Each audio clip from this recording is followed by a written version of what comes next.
I'm late. I had to stop by the Wax Museum again and give the finger to FDR. We know Al-Qaeda, Zawahiri, is supporting the opposition in Syria. Are we supporting Al-Qaeda in Syria? Well, it's a proud day for America. And by God, we've kicked Vietnam syndrome once and for all. Thank you very, very much. I say it again, you've been had. You've been took. You've been hoodwinked. These witnesses are trying to simply deny things that just about everybody else accepts as fact. He came, he saw, he died. Well, we ain't killing their army, but we killing them.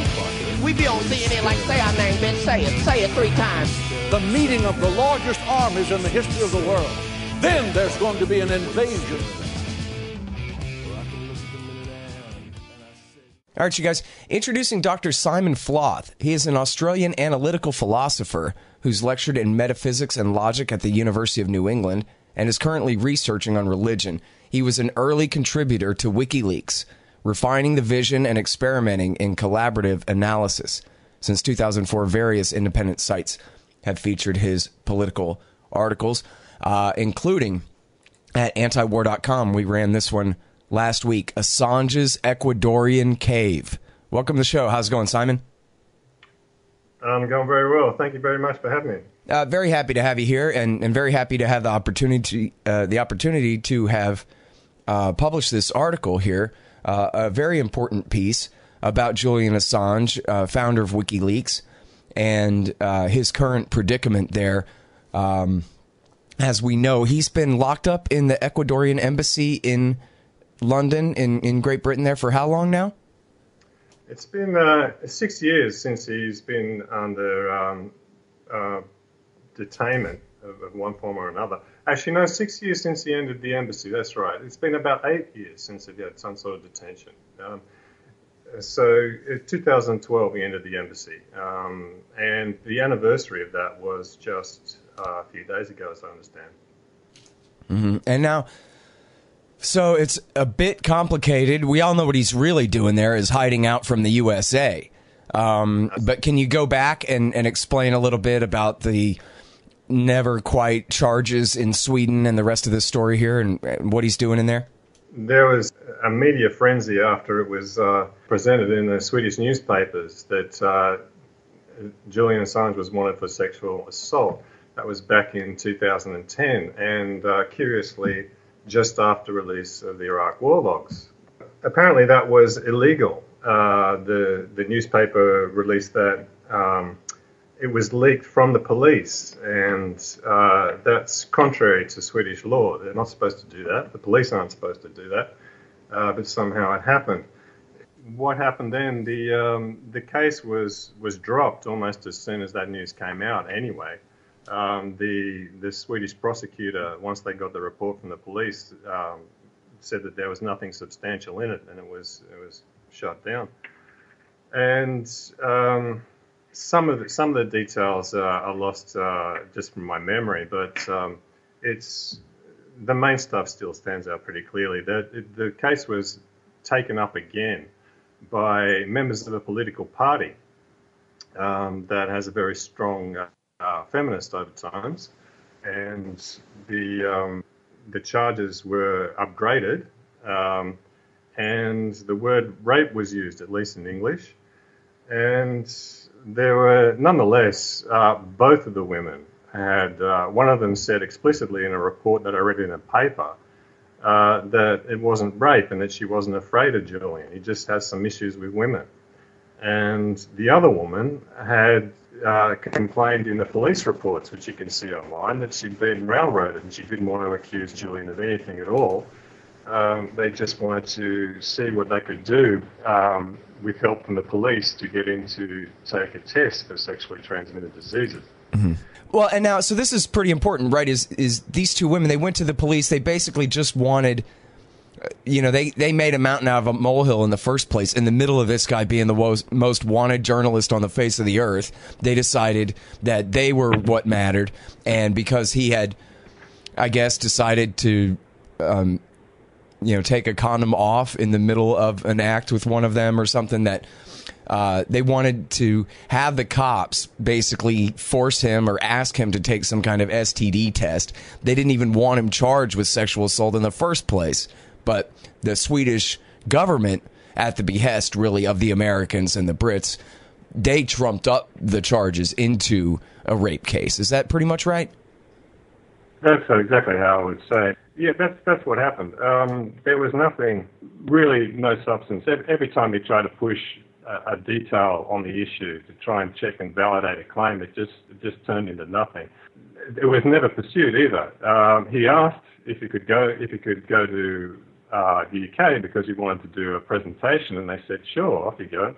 And he left, and then they raised the alarm and put out an arrest warrant, just for the drama, I suppose. And then, of course, we all know what happened. The British police arrested him, and he's been in detainment ever since. Mm-hmm. And so it was when he was out on bail, he got in a cab and snuck over to the Ecuadorian embassy and was able to score asylum there.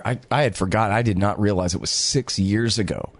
It's been a long time. Mm-hmm. And now, so the case in Sweden is completely canceled and gone now, correct? Yeah. I mean, for years they were saying they wanted to question him, but they wouldn't come to England to question him. They were demanding that he give himself up to the Brits and have the Brits transfer him over to Sweden in custody just so they could question him? Yeah.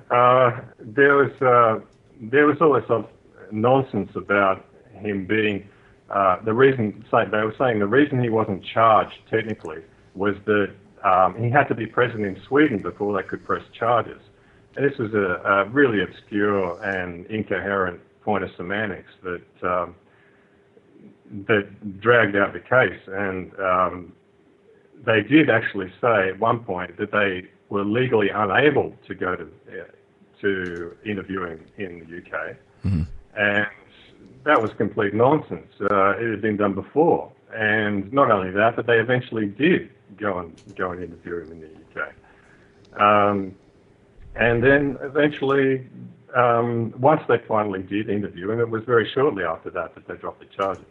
Oh, okay. So I didn't realize that they had actually gone through with it, and they finally did relent and give in and question him there at the embassy.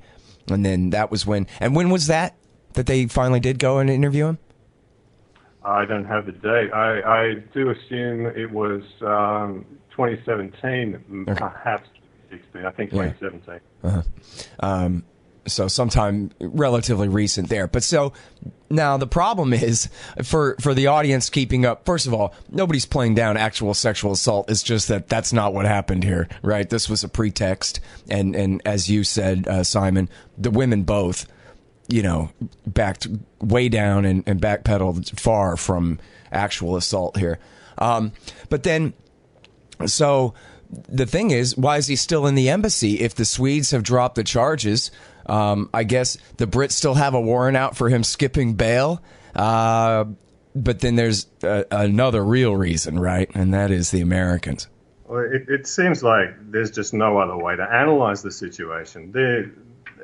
There's a warrant for skipping bail. Like, what's the significance of that? The only reason that he skipped bail was to seek political asylum. That's been absolutely validated. The UN has ruled that he's been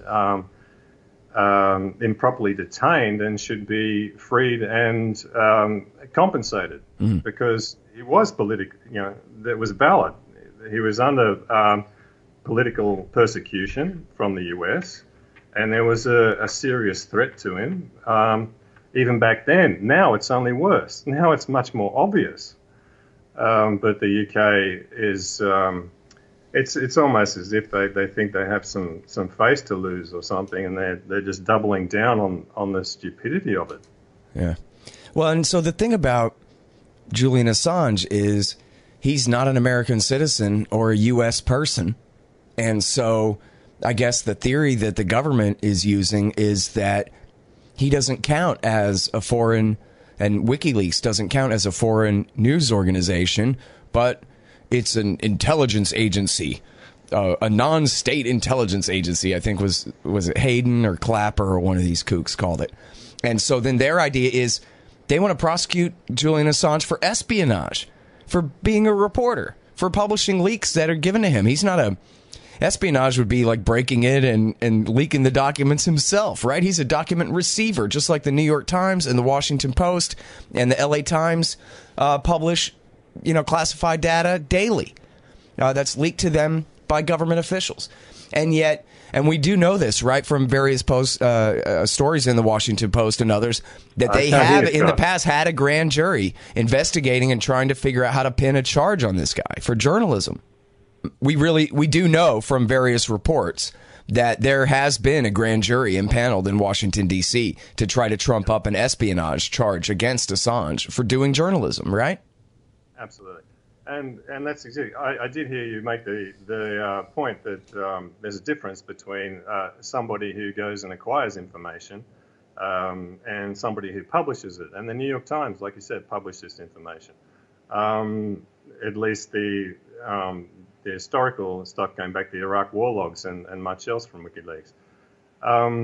It was actually Mike Pompeo who said the thing about Foreign Intelligence Agency. And it's quite ironic coming from him. He was actually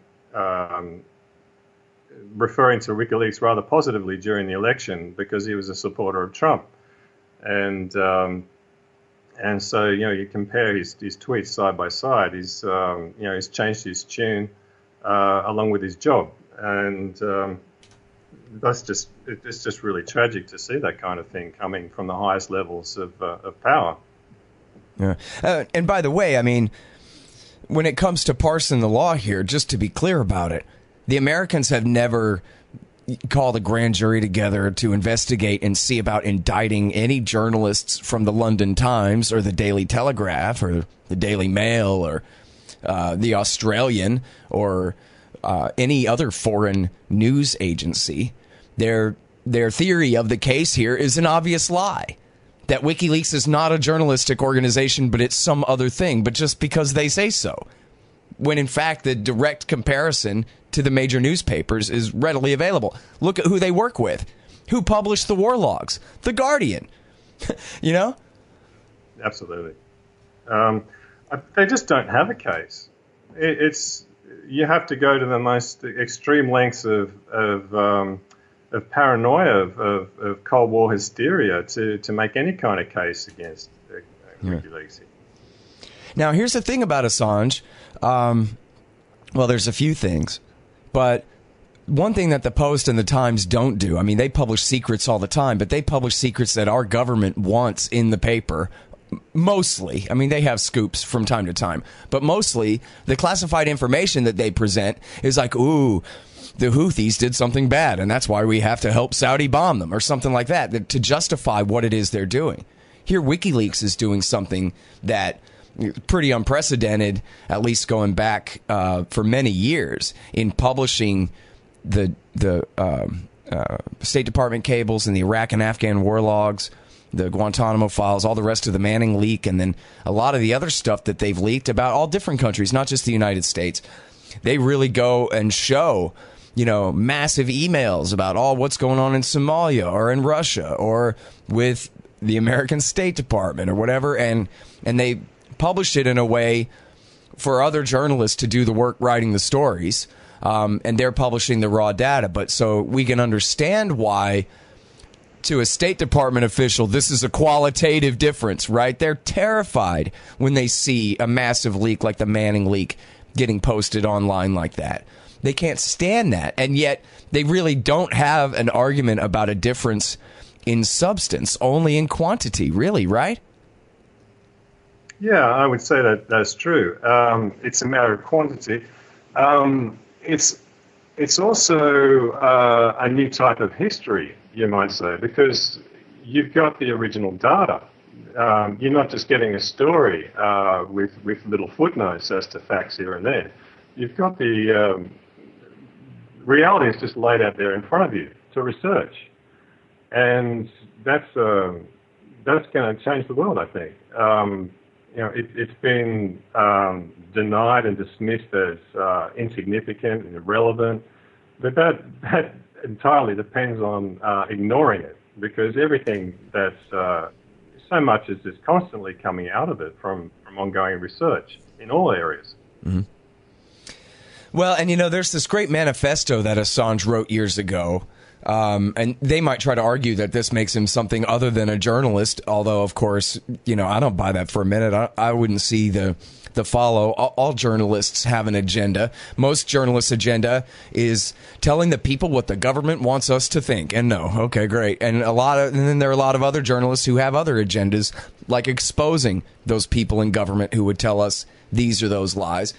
But Assange made his agenda very clear. He said that in the age of this empire, where so much that the government does is illegal and therefore kept secret, that by leaking secrets, it forces government to react in ways inside the bureaucracy with their insider threat programs and all these things that he's actually trying to provoke and force government to clamp down on their secrets internally so hard that they actually become unable to carry out their conspiracies because the information gets bottled up and it can't flow around inside the bureaucracies in a way to, actually help them accomplish their goals. And so more transparency, less tyranny, simple as that. Jam up the works by making them, clamp down and be afraid of what might happen if the truth about what they're doing gets out, which sounds to me pretty much like what journalism is supposed to be, right? But isn't that basically what journalism is supposed to be anyway? He's just really crystallized it there, right? Oh yeah. Well, maybe he's done one up in terms of jamming up the works. But that's exactly right. I think what makes WikiLeaks so important is that the media just doesn't do what it's meant to do. It's like a fraud. So the whole point of WikiLeaks was to do something about the fact that, we get lied into a war by Iraq, regarding Iraq, and most wars that have been since and before that were all on the same lines. It was just a bunch of lies. And the journalists just went along with it. The journalists sold it, effectively, by not being critical, by not doing their job. Yep. Now, I can't hear you. Yeah, there you are. Yeah, I'm here. Okay, so you're absolutely right, and far too right. It's just tragic, and what's worse is that when something comes along like WikiLeaks, and initially had so much promise, and there was a huge response from the media, like you said, all those major papers publishing the contents of WikiLeaks' leaks, and now they're just turned on him. Because I think they've realized that they have to make a decision whether they're going to follow his model, the proper model, or whether they're going to follow the old model of being in bed with power. And it tragically seems like they're sticking to their bad habits. Yeah. Well, I'll tell you, though, we did talk about how he's not a U.S. person, so that complicates it a little bit, but it seems like, for American journalists to refuse to rally around the right of this man to publish this stuff, they are really putting nails in their own coffin here. If there was ever a case of if they can do it to him, they can do it to you, it's this. And then who's supposed to stop them if the journalists won't? Without the First Amendment, all we have is the Second. Yeah, you might have a point there. Well, you absolutely have a point with digging their own grave. I think it applies not just in the case of the US, though, because in all constitutions in the West, at least in the English-speaking world, it's the right to free expression is paramount. And the UK journalists, I think, have been the worst of all. They've been the most cultivated a sport of snidery when it comes to Assange. And they've got a lot to lose as well, because if they're going to sit by and cheerlead the what's going on now with his terrible abuse of his human rights and possibility of extradition, if that goes ahead, what's to stop any of them being extradited or basically coming under the same oppression at home as part of the general, intelligence sharing and strategic and military alliance? Right. Well, and like you talked about with the journalist betraying him there, a lot of that is partisanship, right? Because when the Manning leak came out, it was during Obama years in 2010 there, and yet it mostly reflected on George W. Bush and his wars in Iraq and Afghanistan, his State Department, Hillary's too, but mostly things that had gone on, earlier in the 21st century there. And so typical kind of center-left liberal reporters had no problem with that. But then when he's publishing stuff that's hurting Her Highness, who, her worshipfulness, who for some reason it was her turn, and Assange was getting in the way of Hillary Clinton's coronation as dear leader, then that was intolerable, and that makes him a Russian agent, and that makes, I guess, Manning a Russian spy too, retroactively, and God knows what. And now they just absolutely hate his guts. Yeah, in a personal way, right? They've turned on Assange personally. They don't like him anymore because, he's with the right and he's with Vladimir Putin and Donald Trump, they say. Yeah, I think that's absolutely accurate. And the whole problem with all of this is that it comes down to such petty considerations and, like you say, hatred. And I think that was clearly the case when it came to the drumming up of the Swedish allegations, because I think John Pilger quoted the Women Against Rape as saying that this was just a really cynical politicization, and that the whole idea of accusing Assange of rape on such flimsy grounds was really a demonstration of a really a misogynistic attitude by people who just want to go about a political persecution. Yeah. All right. So now the problem here is, to bury the lead a little bit, it's not just that he's locked up in this embassy where, as you say, he was awarded asylum by the previous president of Ecuador, but now he's being terribly mistreated by the current president. They've shut off his internet access and shut him off, basically completely to the world. It's been more than 2 months now. And so you cite here the Mandela rules. I wonder, what exactly are those, and do they apply in this situation? I guess you said that the UN has ruled that his, staying in the embassy is a form of detention there, that it's not just he's made the choice to hole up there, that he's been forced to. Well, he has the choice between keeping his asylum and leaving and try to get some medical attention, which is an unreasonable choice. That choice has been forced on him by the British government. And now, is medical attention at issue here right now? He needs some? Yes, seriously at issue. It's been at issue for a long time. There's some doctors had written in The Guardian about the fact that he needs, this was going back years now, he needed MRI scan, which you can't get in the embassy, obviously, for his shoulder. And additionally, there's I've heard reports of dental issues and sight problems, and an unrelenting cough. He's stuck there, and they're doing everything short of beating him up on a daily basis, basically, to try and squeeze him out and shut him down. Well, and that's not working, right? I mean, he's not going to give in. But they have been able to succeed in shutting off his access. But so who's doing anything about it? He's got to have a lawyer trying to help him here, right? Oh, yeah, he's got a legal team on the case. He was, as I pointed out in the article, visited by 2 Australian officials from the High Commission. And though almost nothing has been said about it, his lawyer, Jennifer Robinson, did mention in a recent, just a couple of days ago, in an interview, that they had made a request for the Australian government to assist by making a formal application, I think it was, to the British government to receive an assurance that he won't be extradited to the US. Yeah. which the Americans won't. I mean, I guess the Brits won't promise that because they're in on it with the Americans. They do want to extradite him. That's exactly what they're trying to do, right? I mean, again, it's the Washington Post that's confirmed that they do have a grand jury, or at least they did impanel a grand jury to come up with charges against him. Yeah, there's a lot to support that. I think it was actually stated by an intelligence consultant group, H.B. Gary, that there was a sealed indictment already. That goes back a long time. That goes back several years now.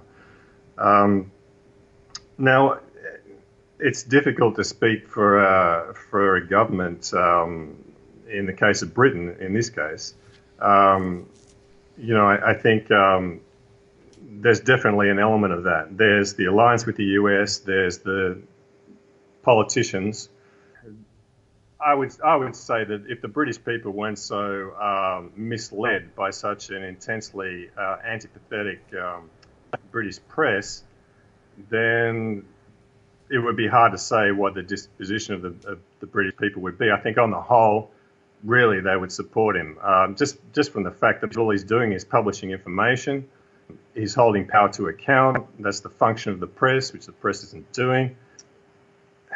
I think there would be also some general, even in this situation where he has little sympathy from the press and from the people who take it seriously, the press that is, even in this situation, it's such a major thing to extradite someone to a foreign country to be tried for publication.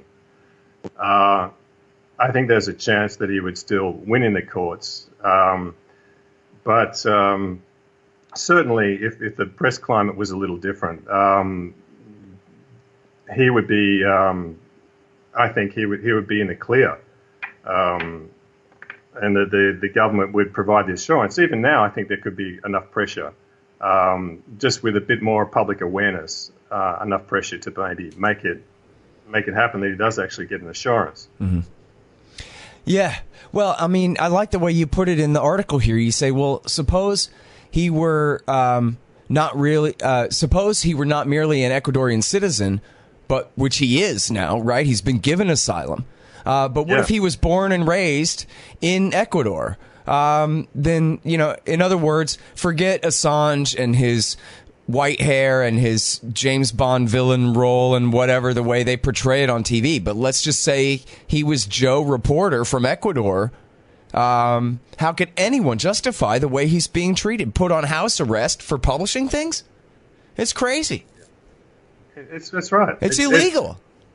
It's only the fact that there's this gigantic machine spinning a convoluted narrative around the events as they occur and putting out such intense smear campaigns against him. It's only that fact that distorts people's perceptions so much to be unable to see that kind of thing. There's no difference between what Ecuador is doing now and just basically going into his house, putting him under house arrest, cutting his internet connection, not letting him have any visitors, putting a guard outside him. The only difference is that he's in an embassy, which is actually not any person's property. It's the property of the nation of Ecuador. The officials who run that are responsible and have to give it a valid account for what they're doing, and they have to treat him as someone with human rights, as an asylee, as a citizen, and as a publisher, because that's what he is. Yeah. It's just amazing, denying him health care and all of this stuff. And they don't really have another plan, do they? The Americans and the Brits here, and I guess the Ecuadorians now, deputized by them. Their plan is the status quo from now, indefinitely? Or do you think there's another step that they're planning to take here to figure out? Because this doesn't seem very tenable. Denying him health care and all that looks pretty ugly in Western papers. I mean, if they'd ever publish it. Absolutely. I think that the whole time they've just been going by the seat of their pants and seeing how much they can get away with. And frankly, I think they've done amazingly well in getting away with things. And it's blown my mind how far the press has been complicit in this and what sort of state of derangement they've gotten themselves into to allow this to keep going. And the problem when you do that is that you dig yourself deeper and deeper and deeper, and there has to be, as you suggest, there has to be a point where it all falls apart. And frankly, I think I can't see any other conclusion to the situation. It just gets more and more insane. And I think you're probably right. I think Julian is a very tough nut to crack. I don't think. I think he's paying a high price health-wise. I think they're very serious issues. But it's gone 2 or 3 months now.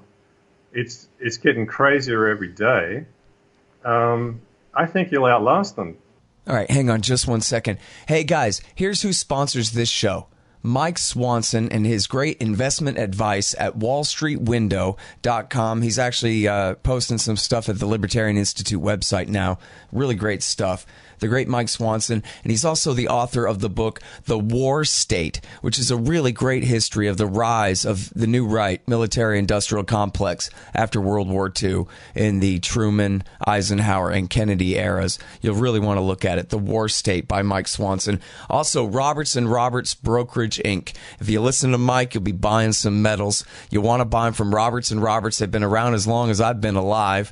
They've got a great reputation. They take the very smallest premium possible in order to help arrange the very best sales for you of platinum, palladium, gold, silver, of course, and no premium at all if you buy with Bitcoin. They're at Roberts & Roberts. That's rrbi.co.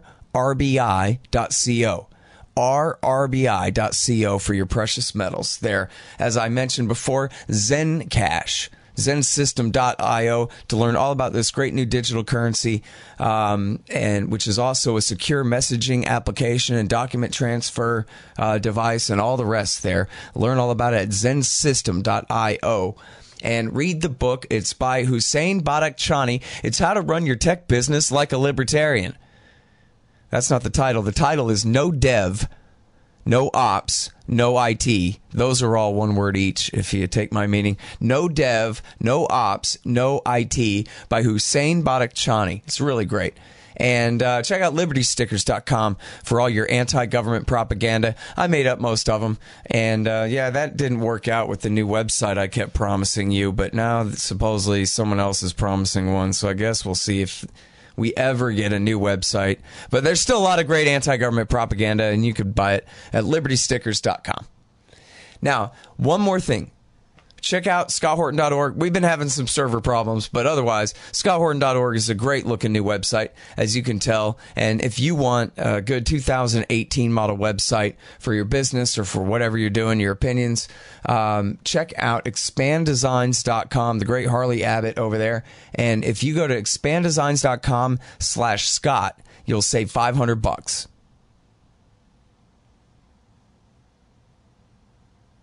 Yeah. Well, I sure hope so. I mean, when you talk about health problems and stuff, sometimes those things take care of themselves, and he won't be able to withstand it, and would have to submit at some point. And I guess that's what they're banking on. I want to mention here, I'm from time to time reminded, and I keep trying to remind myself, that a great part of the audience of this show is quite young. They were kids during Iraq War II. Barely remember it at all, if at all. And, here it's even from the Obama years, we're living in the future. We're halfway through 2018, and the Manning leak was 8 years ago. So there are a lot of people listening who maybe don't really know much about this at all. But what Manning leaked, and there are a lot of other things put out by WikiLeaks about a lot of other countries, as we talked about at the beginning. But the Afghan and Iraq war logs and the State Department cables were absolutely full of news stories. I mean, thousands and thousands and thousands and thousands. And just the State Department cables alone, there's probably literally not, exaggerating for effect's sake, but literally there are thousands of newspaper articles around the world that at least in one paragraph say, according to a State Department cable from 2008, blah, blah, blah, and fill in an important part of their story. And that's if the story isn't completely based on some of the information in those documents, and much of which makes our government look absolutely horrible, and all of which we have a right to see. Like, how dare they even keep most of this stuff secret from us in the first place? And, you know, they tried to say it was treason, but none of it was top secret stuff that revealed sources and methods, and we're going to get CIA spies' throats cut out in the field or anything like that. But it was all stuff about this is what your government really does and acts like, how it acts in the world. And then we see with 2016, what's the crime he's accused of doing? Making emails, unadulterated, honest emails from the DNC and the Clinton campaign available for people to look at. They're not saying that he lied or that he selectively leaked only things that made Hillary look bad or anything like that. But we're just supposed to be angry, and we're supposed to assume that they're right and believe them, that the Russians are behind it all somehow anyway. But their accusation is that this guy, he helped whoever show the American people what the Hillary Clinton campaign thinks of them. And that's treason. That's the worst thing he could have ever done, was show people how things really work around here. Doing good journalism, honest journalism. That's what's got them so upset. They don't even, you know, for people who are lacking in the background, a lot of people maybe don't know about this, right? He's not accused of actually hurting America. He's accused of making the empire look really bad. Yeah, that's it in a nutshell. And what people generally miss in all of this is the most essential thing, that, you know, we value our democracy. We pride ourselves on it. We're willing to fight wars for it. But how can democracy be functional in any sense if it's not founded on informed voters? If the voters aren't getting the information they need about what's really going on, their democracy isn't worth anything, because they're just voting in illusions. They're getting cheated. They're going along with lies. And that's what the media is sadly failing, and that means that we're in that dystopic situation. The only reason we're not upset about it most of the time, most people, is because we're not aware of it. And that's the difference that Wikileaks makes. It's devolved into journalism being like some kind of partisan team sport. And it used to be the case that people, and journalists included, and in particular, were very skeptical of what went on in the intelligence community, if that's the right word for it. I personally think that's a sanitizing neologism, intelligence community. Yeah. But, you know, we used to be suspicious of the CIA. You know, we used to, but not so much anymore. It's like, you know, whatever official you can quote to back up your political point of view against the other party is valid and is an authority to appeal to. Yep. It's just not the way the world should work. Journalism is actually the foundation of a sane and safe society. It's you know, the politicians are supposed to be accountable to the public, but that can only be through adequate journalism. Yeah, and not this political partisanship. Yeah. And back to Assange, is there, you know, you mentioned that this council from Australia came to investigate this kind of thing. Does it look like there's any real movement, or we're pretty much just stuck in wait and see mode here? We're pretty much stuck in wait and see mode. The Australian government to date hasn't acted in any useful way whatsoever in all these years. Yeah, which is not surprising, right? Yeah, they've been approached before. Perhaps it's different now because the Swedish allegations have gone. There's really nothing at all behind this this insistence that he has to face court for skipping bail. That's just a fig leaf that all this persecution is hanging off. And I think there's a chance that the present Australian government may see that is a real situation they have to act on and do something about in a diplomatic way, no doubt, in a very quiet way if they do anything at all. But our current Prime Minister does actually have an interesting history. I don't have full knowledge, very deep knowledge of it, but he was actually involved in a case called the Spycatcher case when he was a lawyer, and it did involve an interestingly analogous situation of somebody being. Anyway, I won't embarrass myself by going into much more detail about it, but certainly the current Prime Minister has some grasp of the situation, and John Pilgis, a journalist who's very supportive of Assange, very close to him, had actually spent quite some time in an interview with Malcolm Turnbull when he was the leader of the opposition, as I recall, at a time when Julian Assange was being basically abandoned by his Prime Minister at the time, which was Julia Gillard. Mm-hmm. So there's an interesting history here, and there is some chance of an interesting and potentially positive development. But as I said in the end of the article, you can't trust these people. You can hope and you can push, and that's about it. Yeah, certainly you can't trust them, but that is interesting to know that dynamic, though, that when this guy was in the opposition, you're saying, I guess, he was interviewed by Pilger, but you seem to be implying he pretty much got a briefing by Pilger, too, and has no excuse of ignorance here. We know he knows better than all of this, so what's he going to do about it, right?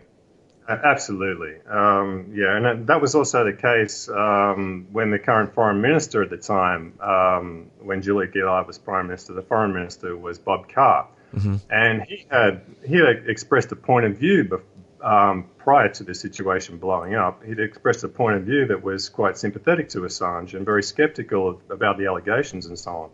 But in his role as the Foreign Minister, he was very standoffish and very frankly embarrassing and very unsupportive. But politics is a strange game. Sometimes things can change, pivot rather dramatically, and this situation is a dramatic situation. And there's been a lot of changes recently. There's a lot of pressure. I think that there will only be increasing public attention, and it's getting harder and harder to spin in the way that it's being spun, in the deceptive and misleading ways that it's been presented so far. Yeah. Well, there's one hilarious thing about all this, and that is Hillary Clinton hoisted on her own petard after floating, and I guess she and her people would claim she was just joking, but that's even better to me, about, well, can't we just murder this guy so he's not a problem anymore? And then so apparently this Assange fella took that personally and decided, oh, yeah, lady? On the margin, there were a lot of different things about Hillary that made her lose, but Assange publishing those emails sure didn't help. So I hope he took time to pat himself on the back for that, because I don't know too many people who are happy Trump won, but myself and a lot of other people were sure happy to see Hillary lose. I can tell you that.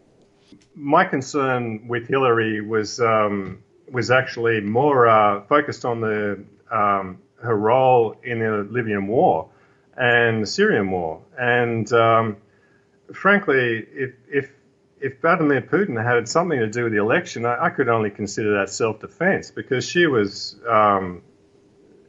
rabid about being confrontational towards Russia and about trying to get a no-fly zone in Syria and things like that. She was really escalating everything. Mm-hmm. And she was a real danger. I had no... personally, I was horrified about Trump for a long time, and prior to the election. And I wrote a piece in Counterpunch about his endorsement of torture and things like that. But when it came down to the time of the election, I was really thinking that Hillary was worse in terms of the geopolitical situation in the wars, and Trump had come out as the relative peace candidate. So. And that's really saying something. Think about that. Isn't that funny? And this is a big part of why she lost, right? Here's a guy who says, not only are we going to kill them, we're going to kill their families. And we're going to torture them. And even if torture doesn't work, I don't care. They deserve it anyway, just as punishment. And he was the relative dove compared to Her Highness, who wanted to expand NATO in Eastern Europe and pick a fight with Russia over Syria, where she'd been involved in supporting al-Qaeda there in the first place when she was still the Secretary of State, working with Petraeus on that. So, I mean, yeah, you're right. And that is a big part of how he won, is people thought that he was less worse on the foreign wars. And she ran up until the last minute on, no fly zone in Syria, and had no idea how much everybody hated hearing that. So, yep. But yeah, I mean, and she did threaten to kill Assange. That, like, hey guys, can't we just kill this guy? He's not an American, right? She was saying, maybe she joked about using a drone to do it, but apparently she really meant that, and apparently that stuck in Julian Assange's craw a little bit. Yeah, well, I wouldn't blame him if it did, absolutely. But their policy is to publish what they get that's in the public interest that hasn't been published before. So, there's all this accusation about him being biased and about him just having a vendetta against Hillary, and that was the only reason why he published that stuff. No, the stuff was published. It was clearly in the public interest. There's an election going on. People need to know about the candidates. Yeah, and he did say, hey, leak me Trump's emails. I'll publish them too.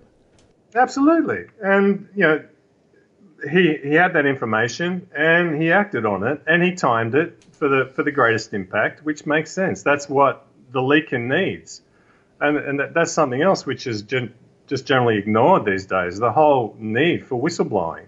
It's one thing that the press aren't doing their job, but the other thing is that to get the really important information, it has to come from the inside.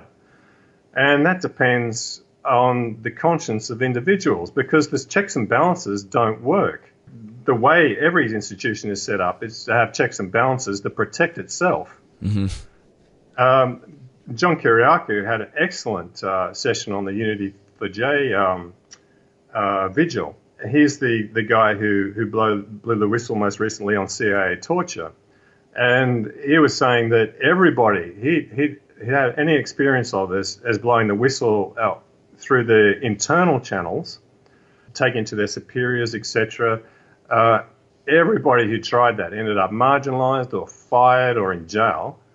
And he saw that and realized, well, I'm going to have to go to the press. I'm going to have to get this published.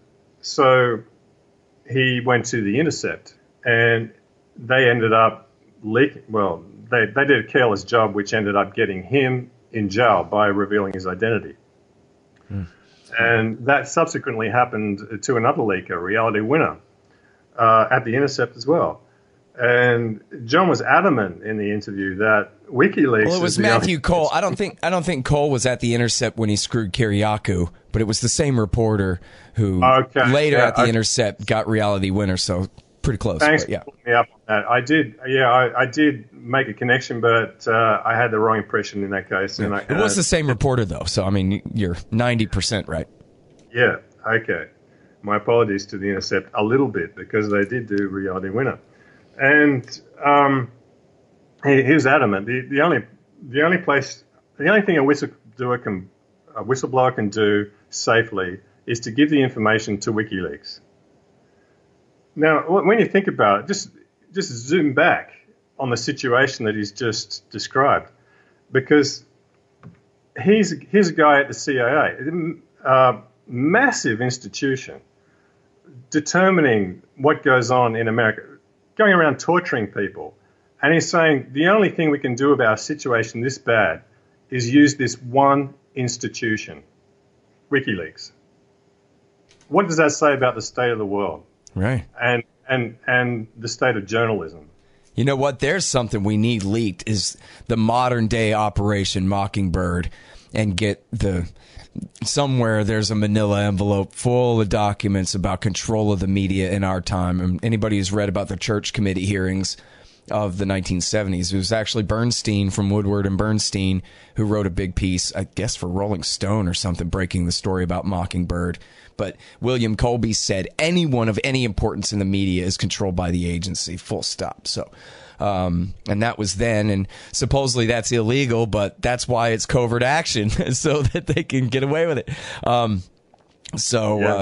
Yeah, I mean, I don't think we'd be very surprised, actually, to find out which of our TV stars take their orders straight from Langley. But anyway, on your other point, too, though, Edward Snowden, who leaked the NSA documents, he cited Thomas Tam and Thomas Drake and Bill Binney and the other... I'm sorry, I forget who I'm leaving out here. I'm terrible for forgetting all of my NSA whistleblowers. But I'm sorry? Jesslyn Raddick was one. Oh, right. Yeah. Well, she wasn't NSA, but yeah, she was a famous whistleblower too. But yeah, and on the William S. Lind, I mean, not William S. Lind, the John Walker Lind case. William S. Lind be mad at me for that. Yeah, and so Snowden cited them and said, look what happened. You know, he cited Thomas Drake, I think, specifically, that here was an NSA whistleblower who tried to go through the channels, and they completely nailed him and persecuted him.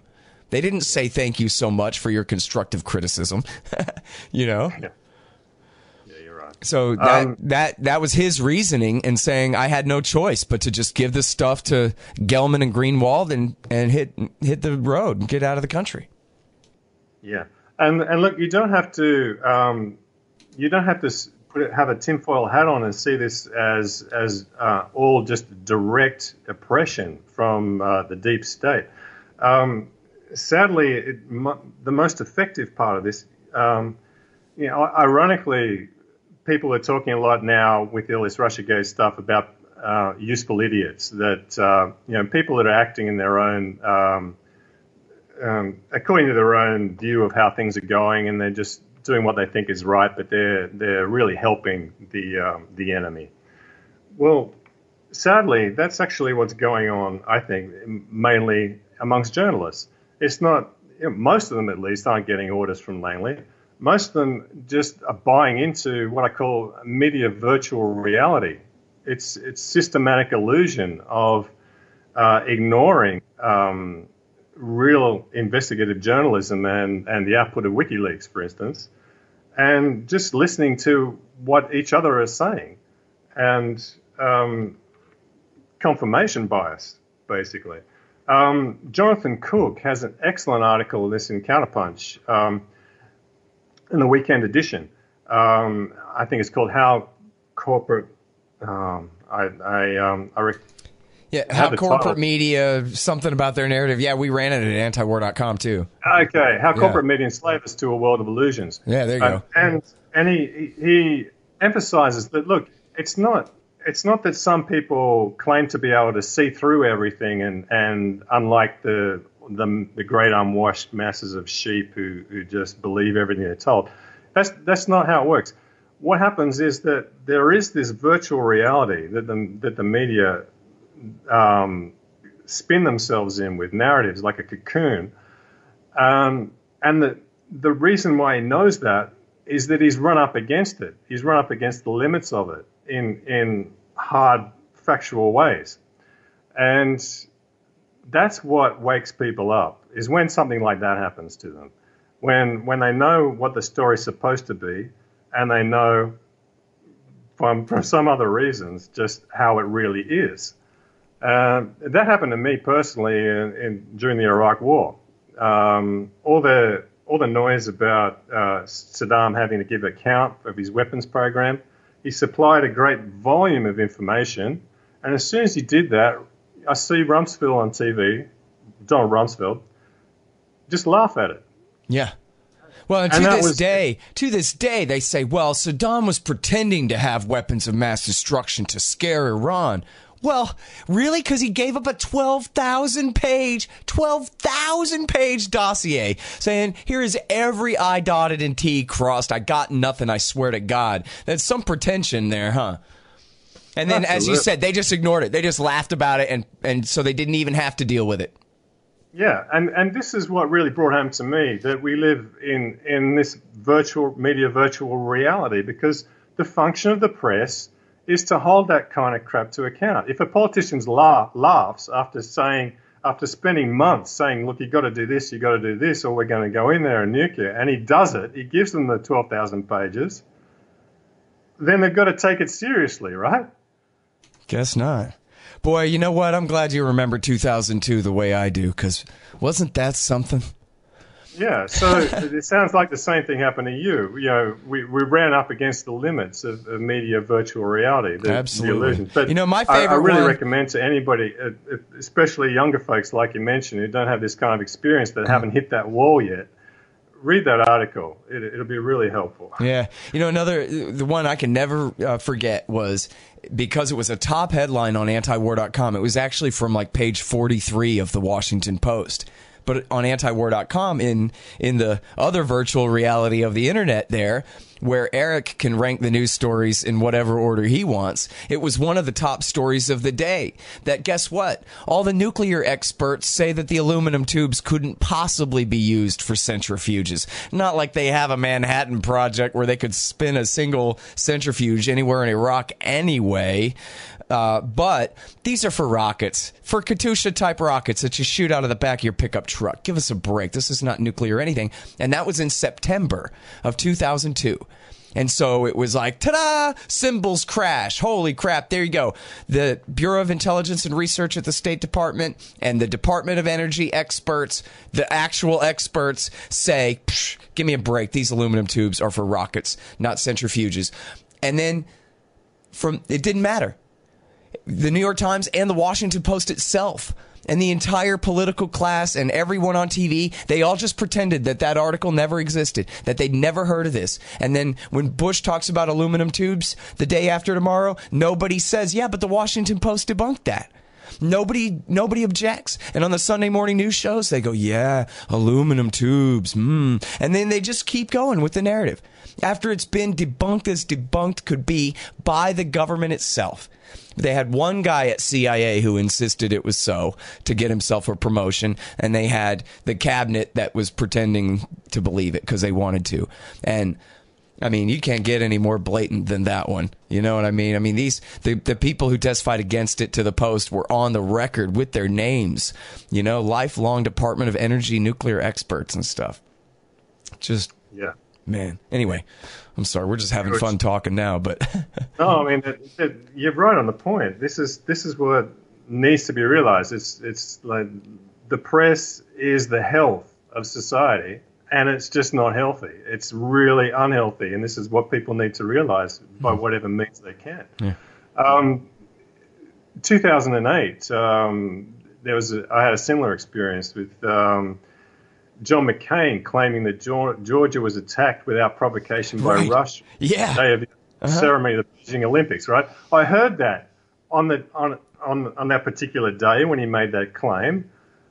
The day after I heard by a news publication that there had been an artillery attack from Georgia on South Ossetia. And nobody ever called McCain on that. Yep. In fact, these are the people running the world, and I'm just a guy watching the internet, seeing the information. I already know this guy's talking complete crap because of what I heard yesterday. Right. Yeah, now, I don't know about the international dateline and all this. You're in Australia, and I can never get my head around the time zones there. But I know that, you know, from here, Eastern Europe is, you know, basically half a day ahead or whatever. So what was in the middle of the night there was kind of in the middle of the day here. And so we all just saw the entire story unfolding live before our eyes. There was no question about who started it. There's no question that Saakashvili had attacked even the Russian peacekeepers in South Ossetia who were there under a deal with the EU. There was no question about that. And then not only, I'm sorry, I'm just adding to all your wonderful anecdotes here. Not only did McCain get away with pushing that, but there was a debate with him and Obama that was hosted by Tom Brokaw of NBC News. And McCain made the completely ridiculous false claim that Russia had launched this aggressive war against Georgia for no reason. And he looks at Brokaw, and Brokaw stops and kind of looks at Obama, and he looks back at McCain, and they basically all just look at each other and agree silently that, okay, we're just going to go with that. And then they just go on. But you can see the body language just as plain as day. That like, oh, remember we talked about this. We're going to pretend this bullshit, right? You're not going to contradict him, are you, Obama? Okay, good. Go ahead then, Mr. McCain. And it just is amazing to see. And that's the kind of thing that could get humanity dead. Right, is lies about what Russia's military is doing and why at any given point. That can have major consequences. Absolutely. Man. And it's gotten to the state now where, we're seeing Trump, the relative peace candidate, has already launched 2 sets of missile strikes into Syria, motivated by nothing but a picture of a child doused in water, a healthy child doused in water, as if they were the victim of a gas attack. Yep. It's like that's all it takes now to unleash a bunch of weapons. And he's escalated the war in Afghanistan by thousands of troops, and he's taken the gloves off, as they say, and relaxed all the rules when it comes to the drone wars and special operations forces on the ground in Iraq, Syria, and especially in Yemen, Somalia. He's got a drone war going in Libya right now. There's a brand new report out about the civilian casualties from that. So he's really escalating all the terror wars. I mean, he actually stopped the CIA support for Al-Qaeda in Syria. That was good. But otherwise, he's been an absolute disaster. And, at the same time, we're getting reports about, for instance, how he wanted to pull troops out of Syria and was, slapped across the knuckles by the chairman of the Joint Chiefs of Staff. Imagine what it would be like if this was Hillary in charge. I know, man. Well, I mean, Ayman al-Zawahiri would be sitting on the throne in Damascus for one thing, right? Yeah. Jesus. All right. Hey, listen, Simon, this has been great talking with you. I really appreciate you sticking up for Assange. I really, I talked with him back in 2010 or something. I should have been doing a better job of covering this story myself. So I appreciate you helping me pick up the slack here, too. Oh, look, thanks for having me on. I'm glad that, I'm not alone as a voice in this regard myself. So I think you're doing a great job, man. All right. Well, thanks again for coming on the show. Really appreciate it. Thanks, God. See ya. Okay, guys, that's Dr. Simon Floth. He is an Australian analytical philosopher and an early contributor to Wikileaks. You can find his article at antiwar.com. It's called Assange's Ecuadorian Cave, and it's from June 16th, 2018. All right, you guys, and that's the show. You know me, ScottHorton.org, YouTube.com/Scott Horton Show, LibertarianInstitute.org, and buy my book, and it's now available in audiobook as well, Fool's Errand, Time to End the War in Afghanistan. Hey, it's endorsed by Ron Paul and Daniel Ellsberg and Stephen Walt and Peter Van Buren and Matthew Ho and Daniel Davis and Anand Gopal and Patrick Coburn and Eric Margulies. You'll like it. Fool's Errand, Time to End the War in Afghanistan. And follow me on Twitter at Scott Horton Show. Thanks, guys.